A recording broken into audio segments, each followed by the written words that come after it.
So today my lecture is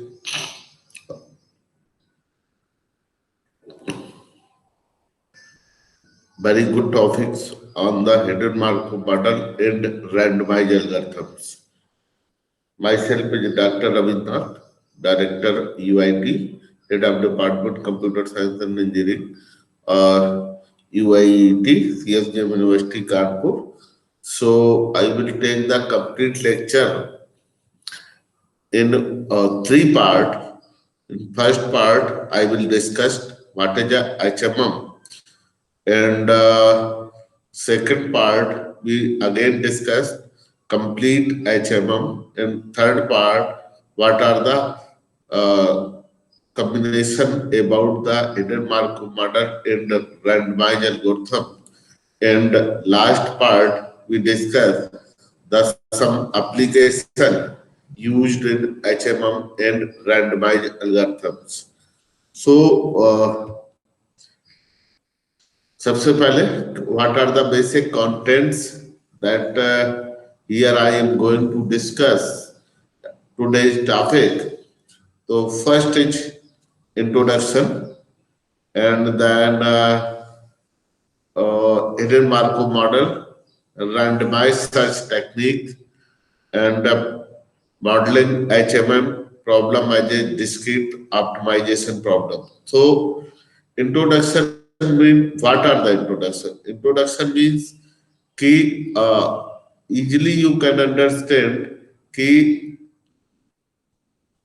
what is the hidden Markov model and what are the today's scenario in the use of the hidden Markov model, and where you can apply this hidden Markov model, and why we are going to study this hidden Markov model. And we are basically reading the algorithms, that is algorithms simple algorithms, that is a searching and sorting algorithm, some dynamic programming, knapsack problem, and other algorithms. And what are the randomized search algorithms and the nature inspired algorithms. So we will discuss one by one. First, the two or three lectures as a hidden Markov model, two lectures in randomized algorithms, and third, fourth to fifth lecture we will discuss as a nature inspired algorithm. And with the combination of these all, where it can be used and where it can be applied, and in which scenario, this is these types of algorithms in Markov model and randomized algorithms, nature inspired algorithms in used in the future. So before we are going to discuss, we have the numbers of problems in the daily use. You can see this is the not only daily use the problems. These are the basically problems of speech recognition.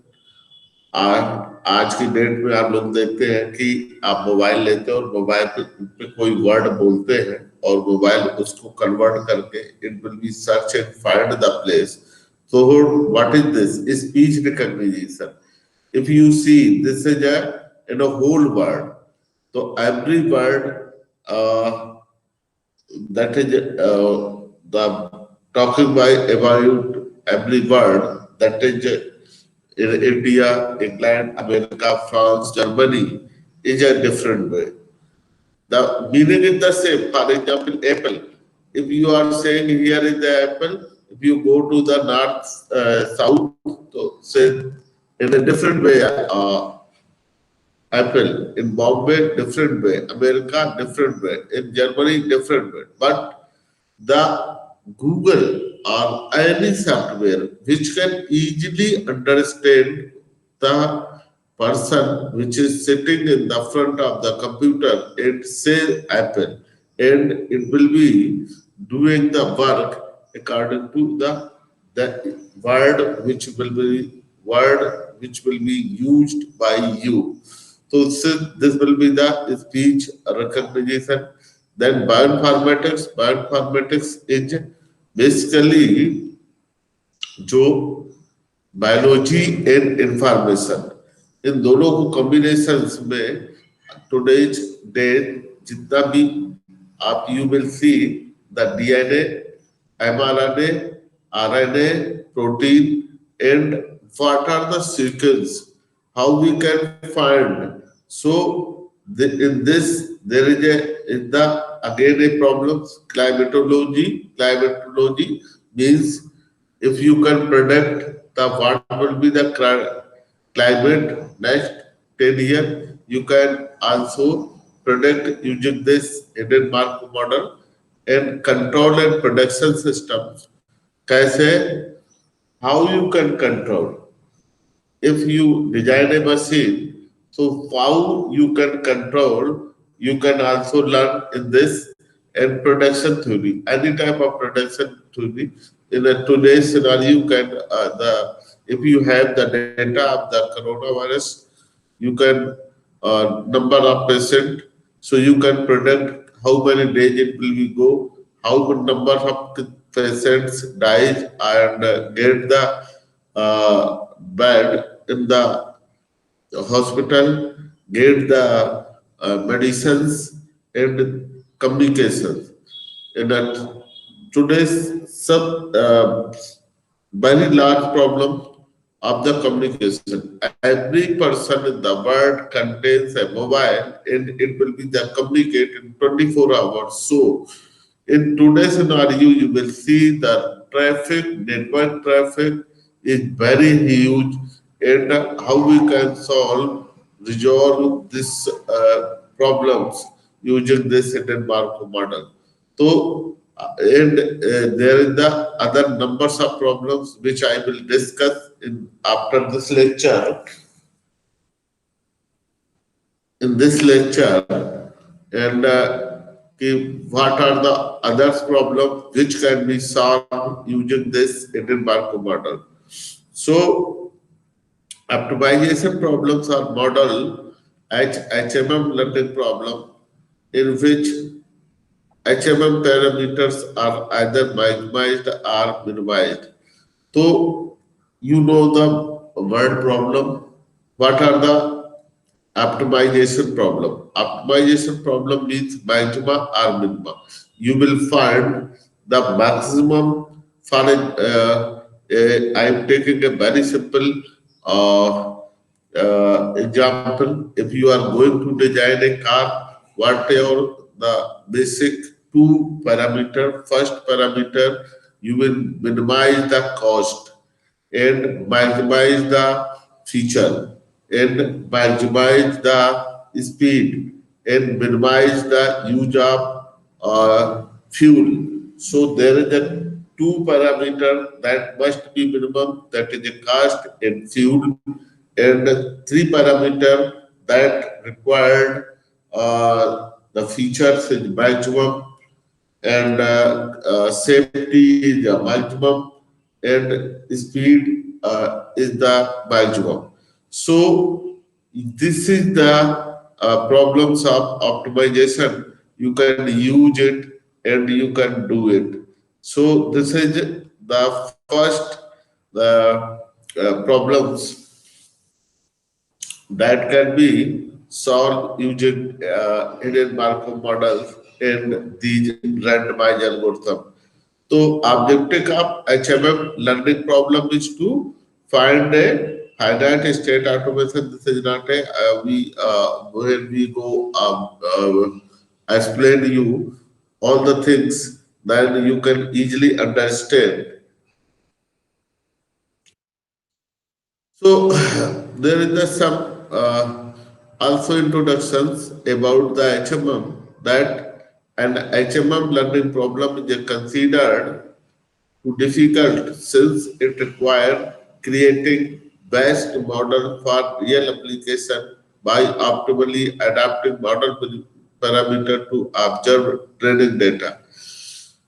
I will explain each and every point which will be written in these are the sentences because this is a HMM learning problem which considered then the HMM considered three problems. Third problem is called HMM learning problem. It is very difficult and the parameter, how we can adjust the parameter that it will give the maximum output. As we have taken the example of car, in that car, if you are, there is the two parameter that must be minimum, that is your cost is minimum and fuel taking is a very fuel is taken very less. So these two parameters are the minimum and safety is the maximum. So in that case, if we assume, so how we can adjust these all the parameter that's minimum must be minimum, maximum must be maximum. So this will be problems when we are taking an HMM, we can understand. So there is a no known way analytically solve the HMM learning problem. In this sentence, what we want to say, I am saying here that दे कोई भी ऐसा method already available नहीं है जो कि HMM learning problems में use किया जा सके इसलिए हम क्या करते हैं we take the data we create the model design once and find the output if we getting the local minima and local maxima again we design change the parameter design the algorithms and find the value if we are getting maximum so we will go conclude it if you are not getting it so we again and we are applying for this and until unless we get the final value and saturated value we are saying that it will be our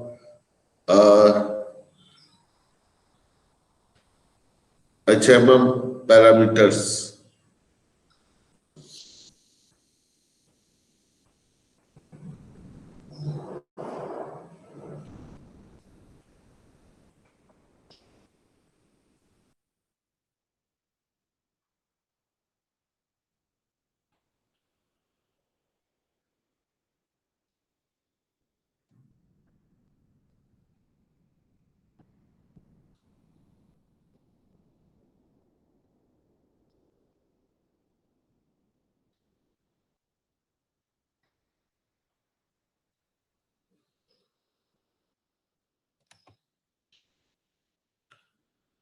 These are the 2 points, the algorithms we will discuss later on.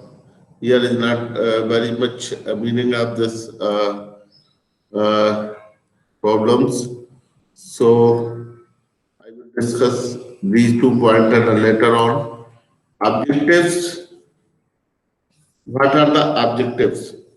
Understanding the basic theory of HMM and related techniques.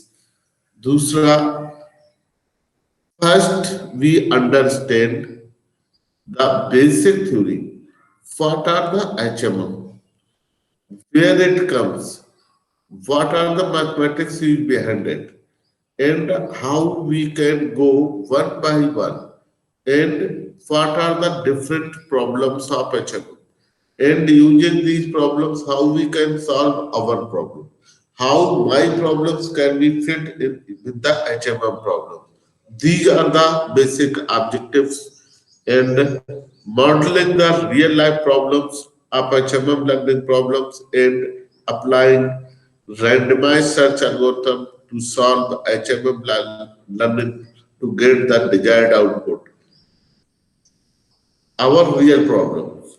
For example, today the corona problems, a COVID-19 problem, that we are taking the data and design that problems, design a model. After designing a model, we can compare with the HMM problems that there is the three problems, usually learning problems as well as decoding problems, and we when it will be fit with that problems, and we can model and we can solve it and predict anything about the. So the basic object of modeling real problem as a HMM learning problems. These are the things. Now we are coming at the hidden Markov model. So what are the hidden Markov model? First, we understand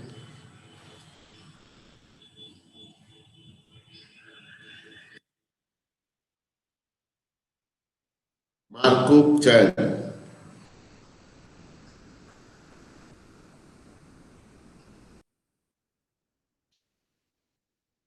Set up and distinct state S1, S2, Sn in dash 1 to n. Now, we can't go behind this. This is a basic uh, mathematics. Easily you can't understand, but I am going taking a very simple example of the, then you can understand. For example, this is an example. Taking a basic, very simple problems. In India, there is a three type of the weather: rainy, cloudy, sunny, RCS. So,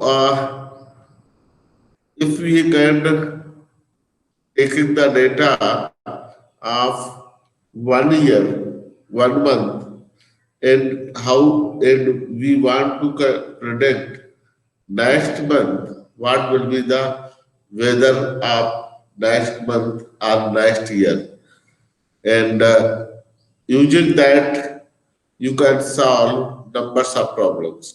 So this is a very simple and real example. Three type of weather: rain, rainy, cloudy, sunny.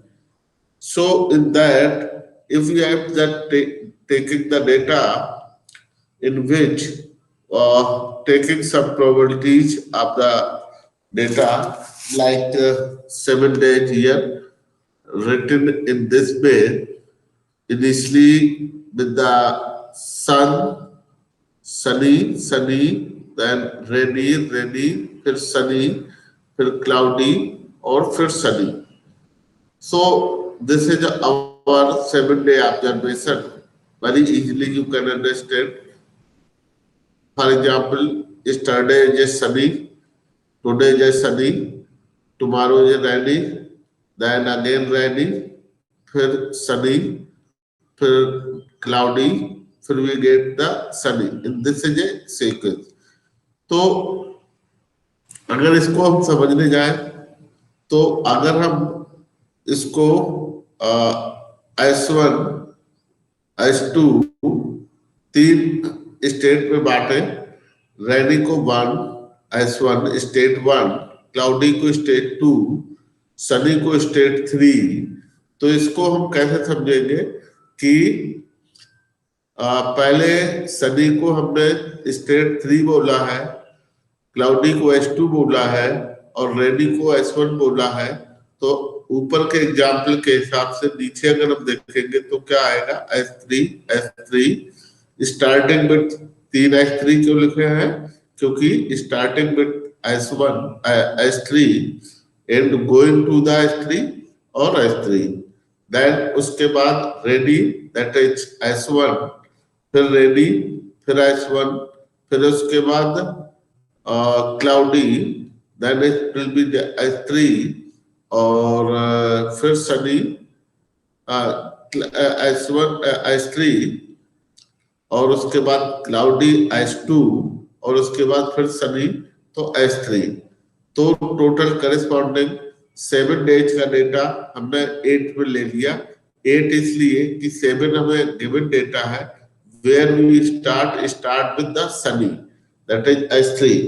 तो where you can start by S3, you can start by S2, you can start by S1, So you can start from anywhere.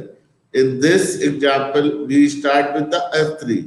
इसी example को आप S2 से लेंगे तो आपका आएगा S2 S3 S3 S1 S1 S3 S2 S3। इसी example को अगर आप S1 से स्टार्ट करना चाहते हैं तो आप इसमें जो है आप जब S1 करेंगे तो S1 S3 S3 S1 S1 S3 S2 S3 ये आपका डेटा हो गया। very small sequence. This example taken only for the understand, and this is a very simple and small example corresponding to t time is equal to 1, 2, 8 8 state में model क्या बना p observation model S3 S3 S3 S1 S1 S3 S2 S3 and model C. Next model के बारे में भी हम आपको बताएंगे। अनदर एग्जांपल, मान लो हमने केवल 2 दिन का अगर कहीं पे सिर्फ इस तरह का है तो 2 के लिए हमारा क्या मॉडल होगा, यू कैन अंडरस्टैंड। तो 2 के लिए हमारा क्या मॉडल होगा, मान लो केवल 2 स्टेट है। एक स्टेट हमारी जो है पहली स्टेट रेनी है, या तो पानी बरस रहा है या ड्राई है, या मतलब नहीं पानी बरस रहा। अगर हम इस एग्जाम्पल को लेंगे तो 2 स्टेट मॉडल में आएगा रेनी टू रेनी। अभी आप लोगों ने जो भी इस लेक्चर को सुन रहे हैं उन लोगों ने प्रोबेबिलिटीज पढ़ रखी होगी, तो प्रोबेबिलिटी के हिसाब से अगर इसको ले तो इसमें देखिए क्या है। अगर हम आज रेन है और कल ड्राई होगा, तो जो रेन से रेन होने की, आज रेन है कल रेन हो सकती है, उसकी प्रोबेबिलिटी अगर इन्होंने 0.3 लिया है तो यू नो केवल 2 स्टेट्स है और इसमें रेन से ड्राई पे जाने की प्रोबेबिलिटी जो होगी कितनी होगी 0.7। the sum of the probability is equal to 1, 0.7 plus 0.3 is equal to 1।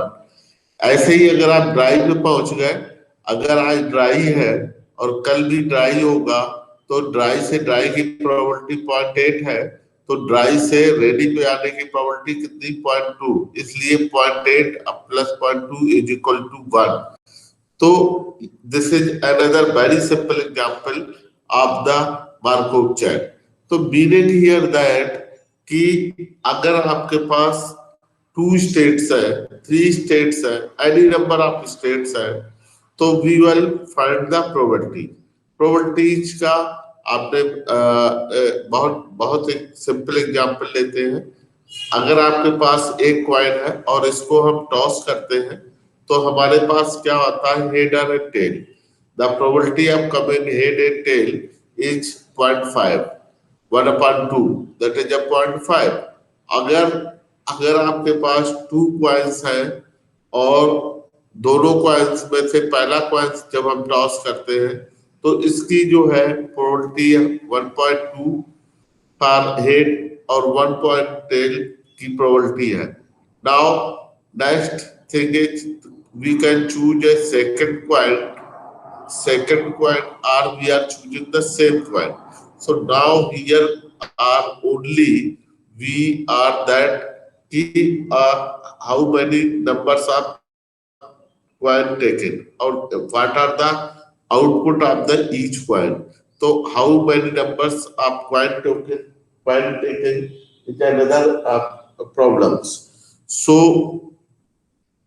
यहाँ पे जो मैंने एग्जाम्पल लिया है मार्कोव चैन का, this is a example of rain and dry.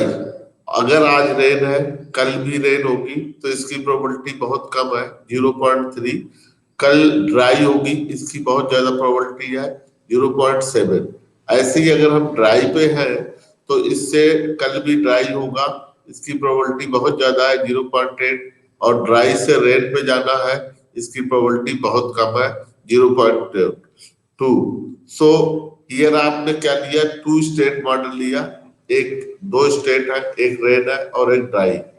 दूसरा इसकी रेन से रेन जाने की प्रोबेबिलिटी आपने लिखा है, probability of rain to rain 0.3 and probability of rain to dry is rain to dry, इसीलिए ड्राई पहले लिखा गया, रेन बाद में 0.7।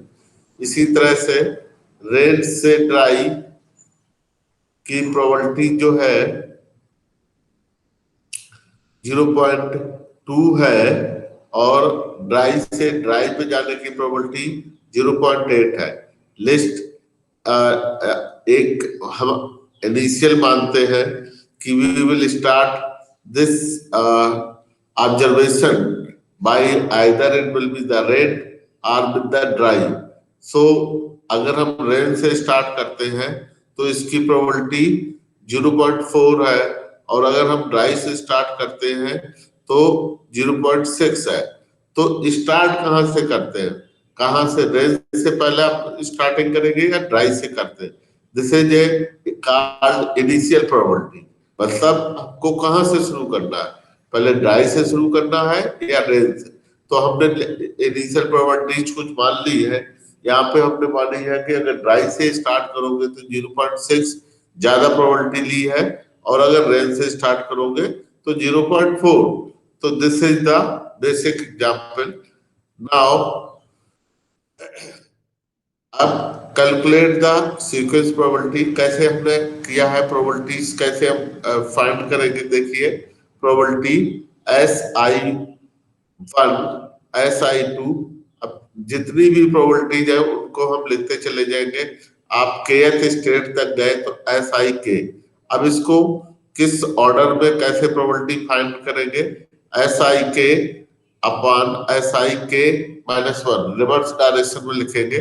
इसी तरह से SI फ्रॉम लास्ट SIK को SIK -1 से अपॉन करते चले जाएंगे, SIK -1 SIK -2, इसी तरह से लास्ट तक आएंगे तो SI2 to SI1 और इनिशियल प्रोबेबिलिटी हमने PSI1 आइदर रेन और ड्राई कुछ भी मान लिया। या अगर इसको स्टार्टिंग से लिखेंगे तो ऐसे लिखेंगे कि हमने SI1 that it will be started either rain or it will be started with the dry। तो अगर रेन से स्टार्ट कर रहे हैं तो SI1 की प्रोबेबिलिटी जो है रेन से लेंगे, जो भी रेन की प्रोबेबिलिटी होगी, और ड्राई से स्टार्ट कर रहे हैं तो ड्राई की प्रोबेबिलिटी लेंगे। तो इसको जब रिवर्स में लिखा तो ये हमको मिल जाएगा SI1 probability of SI2 upon SI1, then go to at the last और SIK -1 upon SIK -2 and probability of SIK and SIK -1. These are the probability. So suppose we want to calculate the probability of sequence of state in our example, dry और red। ये हमने observation sequence लिया। अब हम initial probability कोई भी मान सकते हैं, ड्राई रेन, फिर इसमें हमें प्रोबेबिलिटी निकालनी तो क्या आएगा हमारे पास, ड्राई रेन। और तो अगर हम रेन से स्टार्ट करते हैं तो rain by rain and rain by dry and dry by dry and P dry, these are the basic probability. अगर हम इनको वहां से निकालें तो इसका समेशन निकलेगा 0.3 multiply by 0.2 multiply by 0.8 to 0.6 if we get the value. So these are the value we will get here, but after getting this value we can't conclude anything about this example. What we can say, what are the, this is a only numerical value, decimal point 00 something, but you can't conclude anything what you are showing, what are this observation sequence said. So solving these type of problems, if we take the 1 month of weather of rain and dry, you can calculate or predict that next month weather of rain and dry. So when we are able to solve this type of problem, this theory will be become usable. So now we are going is in starting where I'm discuss this Markov chain.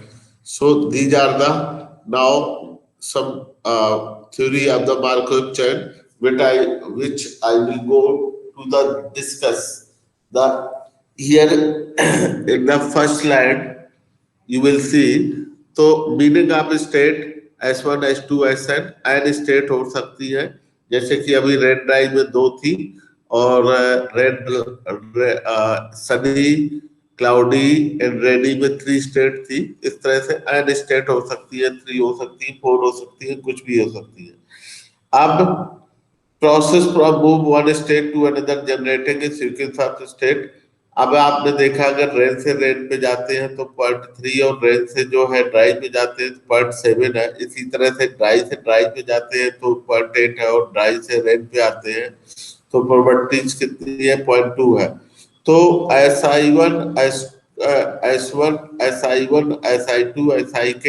ये क्या है sequence of state अब property क्या है properties कैसे निकालते हैं ये आपको यहाँ पे मैंने जैसे एग्जांपल में बताया उसी तरह से probability of QT means where you will start तो there is a two state but instantly आप किस पे हैं कहाँ पे हैं तो QT is the first state QT is equal to S Z QT minus one equal to S I means Q two minus two S K तो ये आपकी वैल्यू जो आएगी Q of T equal to S Z Q of T minus one is equal to S I अब जब ये दोनों चीजें हमें मिल जाएंगे this is only mathematics but it is very easy only those processes are considered which are independent upon the time it lead to the set of state transition probability aij defined as aij equal to probability of qt equal to sj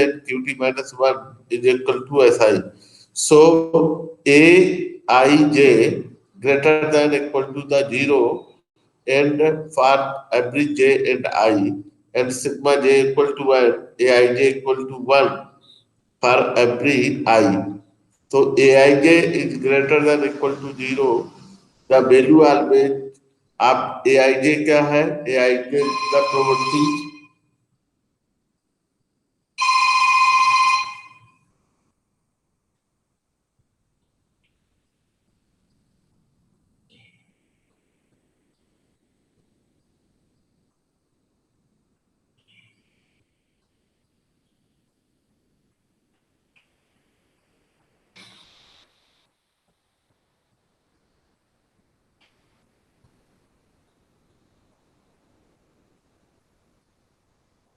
अभी मैं थोड़ी देर में बात कर दूं मेरा lecture चल रहा है मैं करता हूँ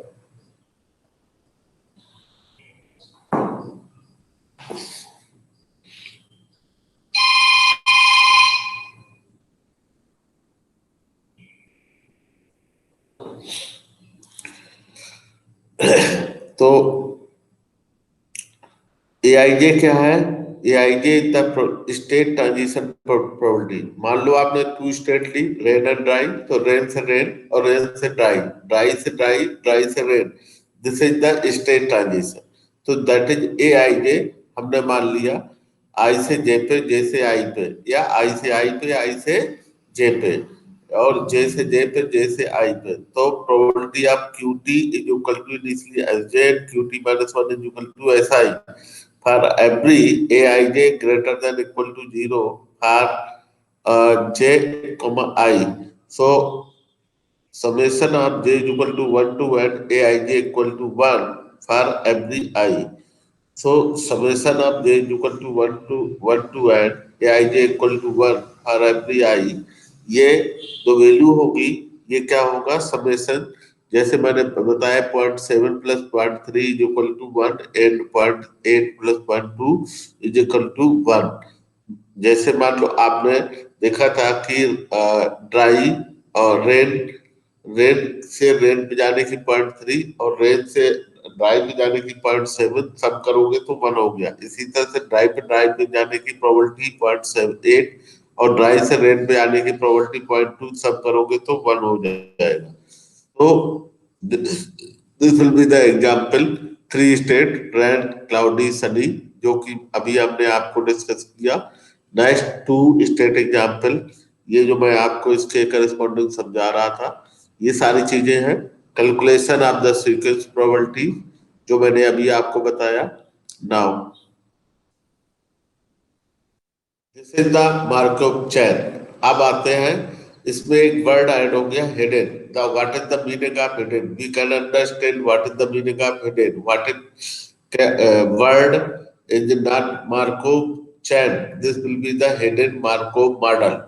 The concept of Markov model is extended to include the case whether observation is problematic function of state. Resulting model, which is a called hidden Markov model, it can be only observed through the another set of stochastic process that produce the sequence of observation. And we can explain this. You have to take the observation like O is equal to O1, O2, OT, and T the length of observation sequence. इसको अभी हम आपको समझाने जा रहे हैं कि ये what is the meaning of observation these hidden word. Now you come here. अभी केवल आपने जो प्रोबेबिलिटी देखी वो आपने जो टू स्टेट मॉडल पे जाएंगे, तो अगर हमने टू स्टेट मॉडल को अब हिडन मार्कोव मॉडल के हिसाब से अंडरस्टैंड करें तो क्या होगा। यहाँ पे जो हमने रेन और ड्राई का एग्जांपल लिया है, ये हमारा टू स्टेट मॉडल है। इसमें केवल 2 स्टेट है, एक रेन है और एक ड्राई है, एक आर है और एक बी है। Now we can have 2 output at the raining and at the dry. अगर हम रेन है, आज टुडे रेन है, इसका मतलब हम घर पे रहेंगे, तो हम क्या काम कर सकते हैं? We can watch the movie on the TV और वी कैन स्टडी। तो there is a TV and study, there is a 2 output. और अगर ड्राई है तो हम क्या कर सकते हैं? Play the cricket match, play कर सकते हैं बाहर जाकर के क्रिकेट मैच, या we can go for the shopping. 2 output. So अभी तक हमने केवल स्टेट देखा था, अब ईच स्टेट भी चेंज हो रहा है और ईच स्टेट पे हमारे 2 आउटपुट निकल रहा है। अगर रेन है तो हम टीवी वॉच करेंगे या फिर स्टडी करेंगे, मतलब पहला है टीवी, दूसरा स्टडी। और अगर ड्राई है तो हमें क्रिकेट है और दूसरा शॉपिंग है। There 2 output. तो अगर there is a room and someone is sitting inside, एक कर्टन लगा है, उसके उस साइड एक आदमी बैठा है। This is a typical example. और अगर हम ये एग्जांपल ले, मान लो आपके पास 2 क्वाइन है, दोनों क्वाइंस में 2 क्वाइंस का एग्जांपल लेकर के हम आपको समझाने की कोशिश करते हैं।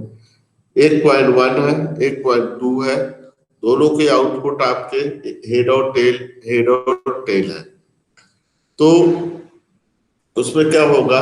पहले हमने कोई भी क्वाइन 1 लिया, अब क्वाइन 1 से क्वाइन 1 पे जाने की जो प्रोबेबिलिटीज है वो आपकी क्वाइन 1 से क्वाइन 1 पे जो जाने की प्रोबेबिलिटीज है वो कुछ है, और क्वाइन 1 से क्वाइन 2 पे जाने की प्रोबेबिलिटी, हेड और टेल आने की प्रोबेबिलिटी दोनों में कितनी है? 0.5.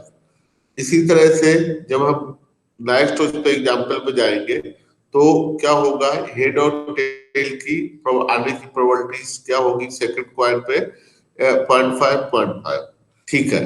इसी तरह से जब 3 एग्जांपल लेंगे तो 3 स्टेट हो जाएंगी, और क्वाइन की जो हेड और टेल आने की प्रोबेबिलिटी होगी तो ये कितनी होगी? 0.5, 0 coin.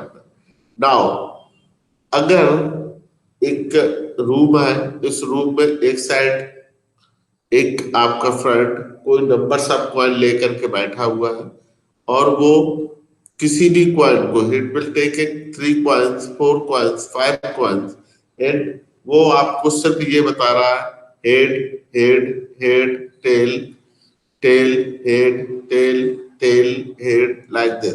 This is the sequence. वो केवल आपको ये बता रहा है।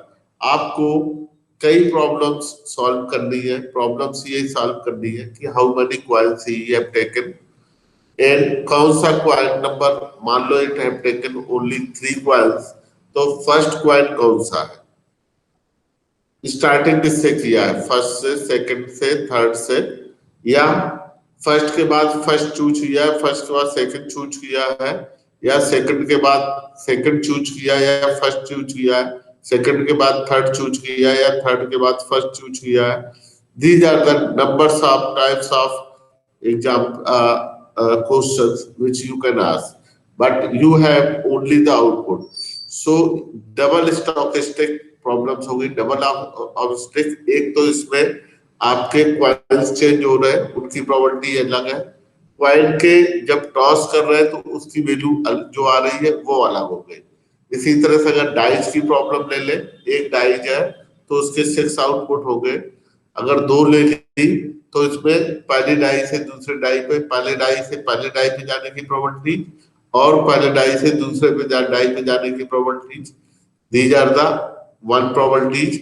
दूसरा, ईच फेस, 6 फेसेस है, 6 फेस आने के लिए सभी की जो प्रोबेबिलिटी होगी 1/6। तो these are the constant example. Next, एक और कोई कॉम्प्लिकेटेड थोड़ा सा एग्जांपल ले ले। फॉर एग्जांपल हमारे पास n बाउल है, सभी बाउल्स में एम कलर की बॉल्स लगती हैं। हम क्या करते हैं, कभी भी कहीं से स्टार्ट कर सकते हैं बाउल नंबर ith से, और उस ith नंबर बाउल्स में से हमें किसी भी jth नंबर की बॉल को चूज करना है। नेक्स्ट टाइम i से हमें i-1 पे जाना है या i+1 पे बाउल पे जाना है या i पे ही रहना है, दिस इज अदर प्रोबेबिलिटीज। और उस जिस बाउल पे जाएंगे उस बाउल से जो एम कलर की बॉल है उसकी आने की प्रोबेबिलिटीज, आपने पहले किसी कलर की बॉल ली, नेक्स्ट कलर की जो बॉल लेंगे, so this again contain 1/m। तो एन बाउल्स, एम कलर की बॉल, तो ईच बाउल से दूसरे बाउल पे जाने की प्रोबेबिलिटी डिफरेंट है और उस बाउल से जो आउटपुट आ रहा है वो डिफरेंट है। तो हिडन क्या है, वो हो गया, आप कर्टन के एक साइड बैठे हैं, आपका फ्रेंड दूसरी साइड बैठा हुआ, वो सिर्फ आपको आउटपुट बता रहा, आपको नंबर्स ऑफ क्वेश्चन सॉल्व करने हैं। This type of question you can solve using hidden Markov model. So here, this example, stochastic sequence are called of the last line देखिए, जिसमें लिखा O is equal to O1, O2, OT, where T is the length of object sequence। T की value कुछ भी हो सकती है, 10 हो सकती है, बड़ी सिंपल बहुत छोटा एग्जाम्पल, 100 हो सकती है, 1 लाख हो सकती है। यू कैन टेक जितना आपके पास डेटा हो, यू कैन टेक इट। तो एंड जो है आपकी प्रोबेबिलिटीज हो गई, और एक स्टेट से दूसरे स्टेट पे जाने की जो प्रोबेबिलिटी होगी उसको कहते हैं स्टेट ट्रांजिशन प्रोबेबिलिटीज, जो कि मैंने बोर्ड में लिखा है कि रैन से ड्राई, ड्राई से रैन, रैन से रैन, ड्राई से dry, this is called state transition probability. दूसरी प्रोबेबिलिटी जो भी रैन है, तो हमारे पास 2 आउटपुट थे कि हमें टीवी वॉच करनी है या फिर स्टडी करनी है। अगर हम और ड्राइव पे जाते हैं और ड्राइव पे जा करके तो हमारे पास 2 प्रोबेबिलिटीज है, या तो हम क्रिकेट मैच खेलेंगे या फिर शॉपिंग जाएंगे।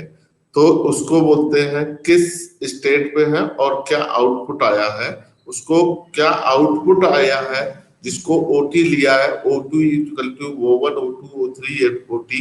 So these are called symbol emptying property। So it is a symbol emptying properties। Now some hidden Markov model elements, क्या क्या हमारे जो अब वैल्यूज हो गई, state that is not observable, hidden होगी, हमें कुछ पता नहीं है कितनी स्टेट्स है। ऑब्जर्वेशन और प्रोबेबिलिस्टिक फंक्शन ऑफ स्टेट, जो ऑब्जर्वेशन है वो हमने भी प्रोबेबिलिटी के फंक्शन में लेंगे, और जो टोटल हमारी state transition are still probabilistic. तो जो भी स्टेट ट्रांजिशन कर रहे हैं वो भी प्रोबेबिलिटी है, उसका आउटपुट निकल रहा है वो भी प्रोबेबिलिटी है। अब यहाँ पे हम स्टेट्स लेंगे तो एन हमारी स्टेट होगी, ठीक है, और सेट ऑफ सीक्वेंस कहाँ से स्टार्ट कर रहे हैं और कहाँ तक जा रहे हैं। तो टोटल अगर टी है तो Q1 Q2 Q3 small T and capital T तक। तो फर्स्ट ऑर्डर मार्कअप एजम्पशन ये जो मैंने आपको बताया, प्रोबेबिलिटी आप अगर क्यूटी पे है और क्यू तो स्टेट एस जे है और क्यूटी -1 पे एस आई है तो क्यूटी -2 पे S K equal to probability of QT is equal to S I and QT -1 is equal to S I. These are the state transition probability. A is the state transition probability distribution where A is equal to summation करेंगे I equal to 1 to j aij equal to 1 where aij greater than equal to 0 and I की value 1 to n से और j की value भी 1 to n के बीच में होगी। B is the observation, output क्या आया। अगर आप क्वांस ले रहे हैं तो दो आउटपुट है, एड एंड टेल। डाइस ले रहे हैं तो 6 आउटपुट है। अगर आप बाउंस ले रहे हैं तो एम प्रोबेबिलिटी एम सिंबल्स है, तो उसकी कितने सिंबल लिया हुआ है, that is j is equal to 1 2 3 maximum M तक आएंगे। So this will be the next hidden Markov model symbol.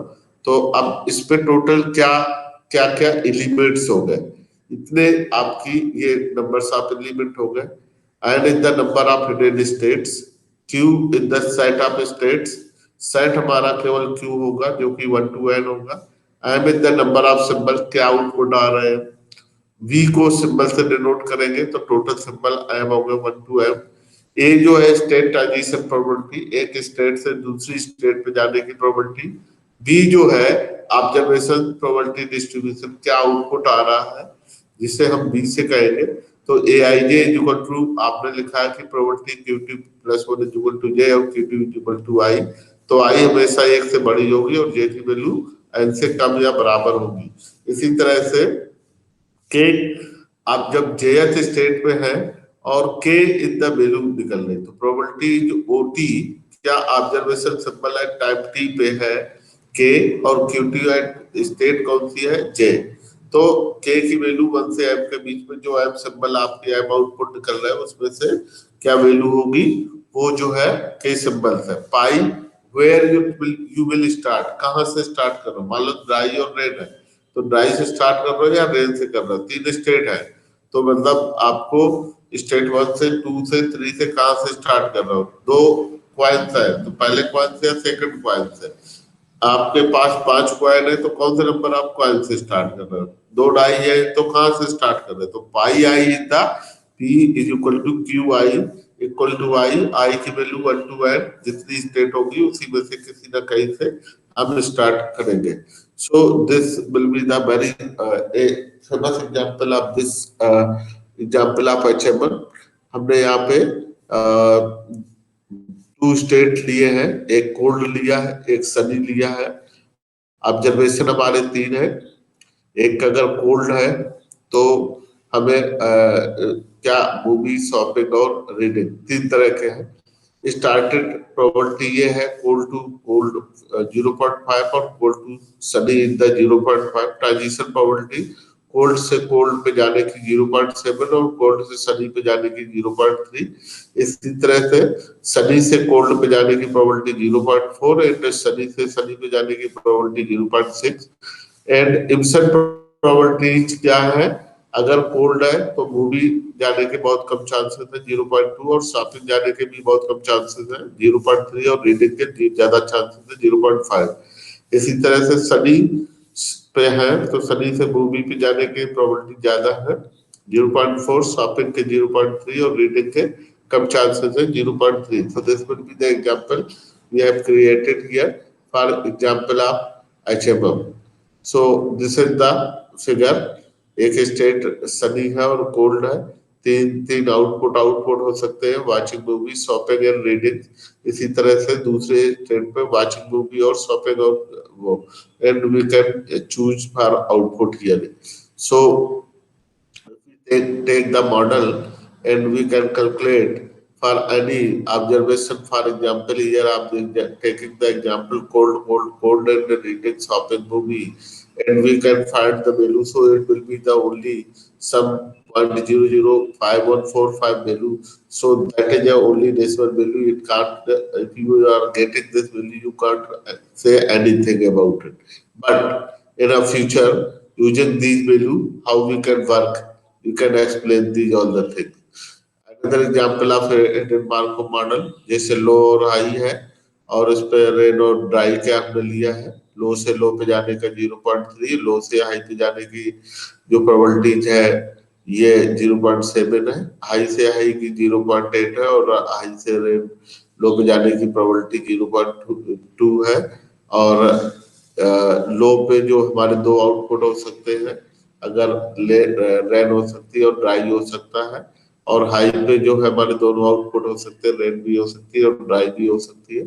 So this is another example और इसकी प्रोबेबिलिटी। तो सबसे पहले एडेड मार्कोव मॉडल में हमें जो चीजें समझनी थी वो हमने यहाँ पे आपको एक्सप्लेन किया है। और in next lecture we will discuss what are the problems of HMM। Thank you very much.